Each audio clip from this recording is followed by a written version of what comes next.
croyais qu'elle avait pas de batterie, mais si. Mais qu'est-ce donc? Ah. Oh, déjà. Voilà. Clignotant fonctionnel. Enfin, semi. mais voilà. La petite modif de Arthur. De toute façon, je ferai bientôt la vidéo sur les enjeux live. Ouais. Donc Arthur vous montrera ça en détail, le montage, parce que c'était compliqué. Et là, mais qu'avons-nous là? Qu'avons-nous là? Qu'est-ce que c'est cette beauté là? Ah merde. Putain. Quel bâtard. Elle est quand même usée de carrosserie. Ouais, elle est très ternie, je trouve. Là, t'as vu, par contre, elle a dû être repeinte de la porte. Ouais. Bon, voilà, une nouvelle voiture du coup. C70 cab. Bon, la moins chère du bon coin. Non mais, pour commencer, voilà, elle est pas neuve dans le papier, Monster Munch. Elle est loin d'être neuve dans le papier. Elle a quelques petits défauts. Putain. C'est quoi? Mais je sais pas, mec, ça fait un bordel, mon gars, quand tu ouvres le coffre. Voilà, genre ça, j'avais fait gaffe. Problème principal surtout. En gros, le problème principal, la capote. Ah, le toit ouvrant.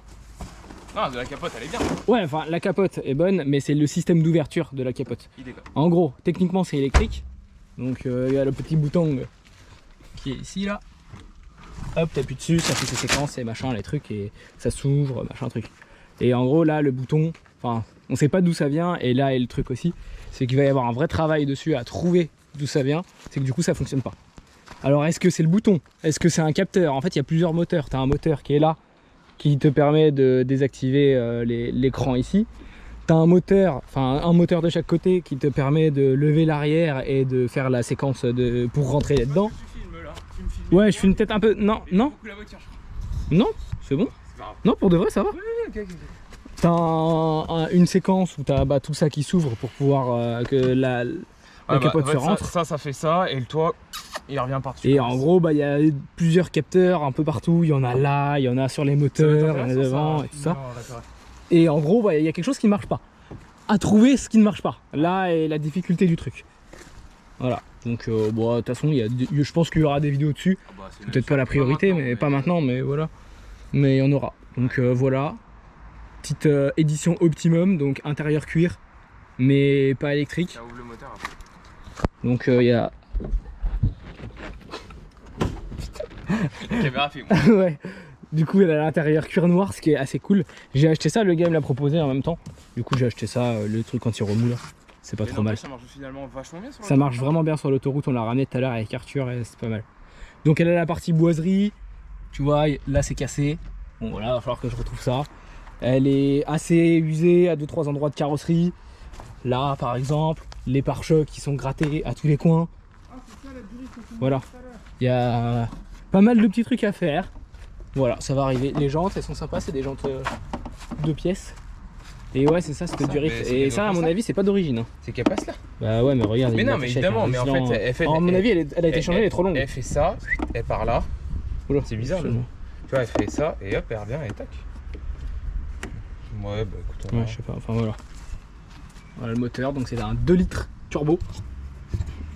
2 litres turbo boîte manuelle. Ouais. Il y a beaucoup sur les groupes et tout qui disent que c'est mieux d'avoir le 2 litres boîte manuelle que le 2 litres 4, qui est très souvent sorti en boîte auto. Ouais, le fait avec la boîte auto fait que le moteur est quand même plus mou finalement. Bah c'est ça. Donc là c'est un 5 cylindres, hein, faut que tu le dises. Ouais, oui, 5 cylindres. 5 cylindres essence turbo. Donc il y aura une ligne qu'on va faire. Ouais, il y aura sûrement la ligne qu'on va faire parce que y a des on sent que le son a l'air cool. Fais voir, parce que toi je sais, mec, c'est d'un vomitif mon gars quand tu filmes. Mais... Sois stable Narvalo. Mais je suis stable, ta race. Et ouais, c'est un peu grave. Ouais, non mais... Bref. Je sais pas d'où il vient le gras. Je sais pas, non mais c'est pas méchant. Mais je me demande si c'est pas plus, tu vois, quand il y avait la moquette là, tu sais, ça frottait et ça a poncé légèrement ça. Bref, donc il y aura une ligne parce que là ça a été saccagé. En dessous, c'est un film de cul à quel point ça a été saccagé. Il y avait un... On sait pas s'il y avait un silencieux d'origine, mais ça clairement c'est pas d'origine. D'ailleurs, oui voilà, tu vois, ça c'est une sortie à ajouter quoi. Donc le tube, est-ce qu'il est d'origine ou pas? Vu la gueule des soudures, je pense pas. Excuse-moi, hein, j'ai repris la vidéo Gwen. Ouais, je sais. Et... Merde. on va pas voir. Et là il y a une grosse gamelle. Et il y a des soudures pas belles du tout au cul de la gamelle, mais là on verra pas. Donc voilà, ça on va refaire au moins enlever la gamelle je pense. Mais surtout en essence c'est chiant. Mais au moins enlever la gamelle, là. Je pense que déjà on y gagnera vachement. Qu'est-ce que t'en penses? Ouais. Ça, les jantes peut-être un jour. Ouais, les jantes à refaire, on verra. C'est pas la priorité pour le coup dans cette caisse là. C'est peut-être les pneus à l'arrière à faire. Et le train avant, tout le train avant il est à refaire. Tout le train avant sera à changer. Et du ça claque de partout, ça. Même le volant il est tout bizarre, c'est de la merde, de la grosse merde. Là on a trouvé un site, d'ailleurs je pense que cette vidéo là sera, je pense après, ou peut-être je la mettrai avec la BM. Oui, à la rigueur c'est peut-être plus. Mais j'ai racheté on a trouvé sur eBay un vendeur polonais qui vend des kits complets pour l'avant et tout, donc enfin pour de train avant, train arrière, je vais pas y arriver. Donc là on verra, je sais pas la qualité, j'ai tout commandé, j'ai tout reçu là. Donc voilà. Et la petite péripétie qui nous est arrivée en allant la chercher. Oui c'est vrai, il faut que tu montres. Bah ouais. Du coup on allait la chercher ce matin. Bon, il y avait 1h30 de route hein, donc ça va, pas violent. C'était assez proche. Et sur le retour, Arthur il a fait un petit arrêt. Je fais un freinage un peu plus fort que d'habitude. Bon autant te dire que là voilà, les voitures de devant elles ont eu un coup de chaud. Et autant te dire que ça freine plus grand chose. Ouais non, on est rentré comme ça mais on a fini les 20 derniers kilomètres. Comme ça. Donc là on a recommandé de durée. Bon après on est des merdes. Celle-là, celle-là clairement elle était craquée. Je l'ai pas vérifié, il me l'avait pas dit où c'était non plus, donc j'avais pas spécialement fait attention. Ouais. En même temps c'est peu visible. Oui, avec la roue, le contrôleur il voit rien. T'as beau regarder. Tu peux regarder comme ça, tu vois. Peut-être que en dessous tu fais ça. Par le dessous ça va, tu vois. Ouais, c'est ça. Mais là va savoir qu'ici c'est craqué là, comme ça. Mais ouais non là c'est un truc de ouf. Là ça a pété direct. Ça fait pli. Donc voilà, on s'est arrêté. Et puis les 20 derniers kilomètres il n'y avait plus du tout. Comme quoi des flexibles un peu craqués là. Des fois on se dit ouais ça va, ça tient. Tu pars derrière ça. Non, en vrai, coupé net. Et puis t'as plus de frein quoi. Donc là ça rigole pas. Hein. Non. En vrai je suis rentré, je faisais pas le malin. Ouais. Donc voilà. Les clignots orange ça change tout. Ouais c'est propre. Et du coup donc dans une vidéo prochaine on va y arriver. C'est bien, au moins on a des vidéos en avance à faire. Il faudra que je fasse les Angelize, puis nettoyer le fond de coque des machins. Je voulais filmer les clignots aussi, mais du coup je me suis motivé tout à l'heure à le faire vite fait. Donc voilà. Bref, tout ça pour dire. J'allais dire, tu aurais pu la passer au rouleau, mais en fait faut remettre le toit. Ouais, relou, on verra ça plus tard. Ouais, de fou. Parce que du coup le toit est ouvrable manuellement, mais c'est toute une procédure avec. Attends, viens, on fait un cut et après de toute façon faut qu'on le remette pour aujourd'hui là, après. Ouf. Mec, tu vas pas la laisser sur ton parking comme ça cette nuit hein. Non mais si je dors chez Bayou c'est bon. C'est à Èvres frère. Faut que tu sois sûr de ton coup hein. J'allais lui demander si c'est safe. Ouais. Bon du coup. Ça là. Donc on reprend. Donc on va faire tout le train avant. De la BM. Bon sauf couper la amortisseur hein, mais donc en fait ce que je veux c'est changer tous les bras. Donc enfin celui-là le bras de direction. Le bras casse qui est ici et ce bras là et là il y a les deux barres stables. Alors pourquoi? Parce que je pense que les tremblants peuvent aussi venir de ça, sachant que bon, j'ai les plastiques qui sont cassés, tu vois là, je sais pas si on voit bien, attends, yep. Tu vois là comme le cylindre bloc il a l'air d'être sorti à moitié sur le logement, c'est un peu chelou, donc voilà. Donc pour ça j'ai commandé un kit complet, mais je crois que je l'ai dit dans la séquence d'avant. J'ai commandé un kit complet sur un site polonais, enfin j'ai trouvé le kit sur eBay, genre pour 100 €, j'avais le kit complet, tout le train avant. Donc j'ai un peu sauté sur l'occasion. Et ça c'est propre ça. Et en fait c'est un site polonais qui fait ça. Ça s'appelle Automoto, donc c'est genre Auto O2T. O2TO, je vais y arriver, et moto. .pl normalement. Voilà. Et donc ils ont plein de kits de train avant. Je sais pas du tout la qualité. Ça a l'air pas trop mal, franchement, ça a l'air ok. Donc voilà, écoute, on va tester pour 100 €, ça me va bien. J'ai remarqué aussi que j'ai mon correcteur d'assiette là de feu qui est pété. Bon, bah, écoute, peut-être un de ces quatre, je retrouverai un machin pour réparer ça. Et de l'autre côté, je vais changer aussi le capteur de témoin des plaquettes parce qu'il avait été coupé net. Et donc voilà. Donc déjà, je vais commencer par enlever la biellette de barre stable. Je vais faire ça en séquence. Hein.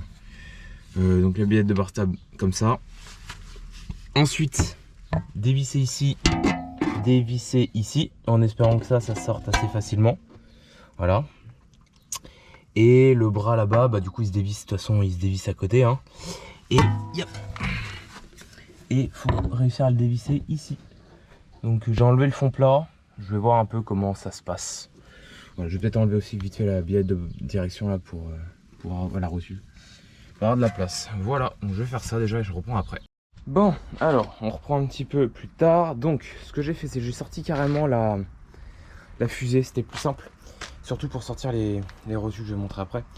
Mais du coup ça donne ça. Donc bah du coup j'ai enlevé la rotule de direction qui est là. Tac. Enfin je l'ai enlevé, j'ai juste déboîté de la fusée. Voilà, donc là j'ai galéré un peu mais ça va. J'ai dû défaire tac. J'ai dû défaire cette rotule là avec ça pour laisser la place à la vis ici de ressortir de ce sens. On la voit, elle est longue là. Sinon j'avais pas la place. Donc voilà. Et pour déboulonner ça, pour passer une clé ici, j'ai dû enlever cette sorte de support là. C'est avec 2 vis en torque 50. Donc voilà. Et puis après bah là j'ai déboulonné. Étonnamment c'est venu sans que je force, je vais même pas taper. Un fait. Et j'ai enlevé l'étrier parce que de toute façon la durite elle est cuite. Et j'en avais une en stock en fait. Quand je l'ai acheté, le gars m'avait filé les durites qui étaient à faire. Et bon, les flexibles, je crois qu'on l'a montré en fait ça. Les flexibles craqués là, voilà, c'est bon, j'ai ma dose. Donc je vais le remplacer, je l'ai en stock. Je vais le faire, au moins ça sera fait. Et du coup, donc ici une fois que j'ai sorti la fusée, il y a les rotules qui viennent comme as là, comme ça. Tac.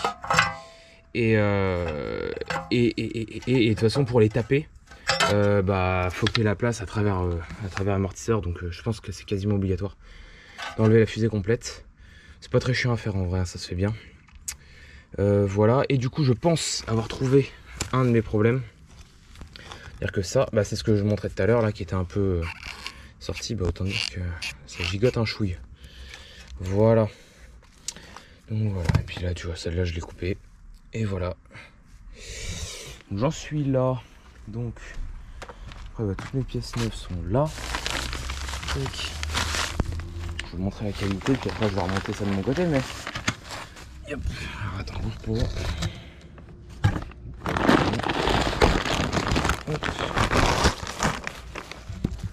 Putain, c'est chaud ça au soleil. Donc voilà. Ça a l'air ok en termes de qualité. Je vais donner ça. Toujours pareil, hein, j'ai payé le tout 120 €. Et pour si je voulais avoir tous les trains, enfin tout le train arrière aussi avec, j'avais peut-être une bêtise, mais c'était genre peut-être 280 €, un truc comme ça. Et je crois que c'était ça, 280 €. Donc franchement, ça va, c'est méga raisonnable, je trouve, pour une série 7, ça va. Donc voilà, mais non, franchement, ça a l'air ok. On verra. Il n'y a pas de marque, quoi. Je sais pas à quoi ça correspond. Peu importe. Voilà. Je suis très content pour 120 balles. Ça ira largement, voilà, pour ce que je la roule. Donc c'est reparti dans l'autre sens. Voilà, voilà. Yeah. Le début de la vidéo, grosse gueule. Regardez-le peiner sur une allemande là. Ah, oh là là. C'est le remontage. Ah oui, même mort. On l'avait déjà vu, je crois. C'est le remontage du coup du deuxième côté. J'ai juste galéré là sur cette rotule là. La rotule de direction. Elle était très grippée. Voilà. Tiens, montre comment je fais mes paras à l'œil. Paras à l'œil. Avec l'ancienne rotule là, je fous un coup de bombe. Attends, faire. Je fous un coup de bombe gris là. Et je revisse jusqu'au truc gris. Et franchement, ça va. C'est assez fiable.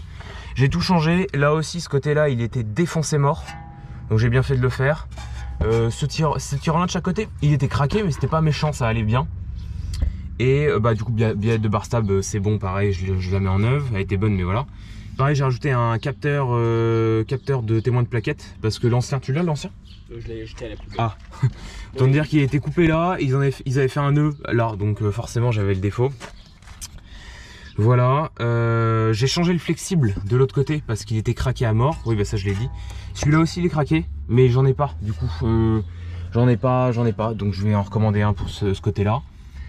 Quoi d'autre je ne sais plus.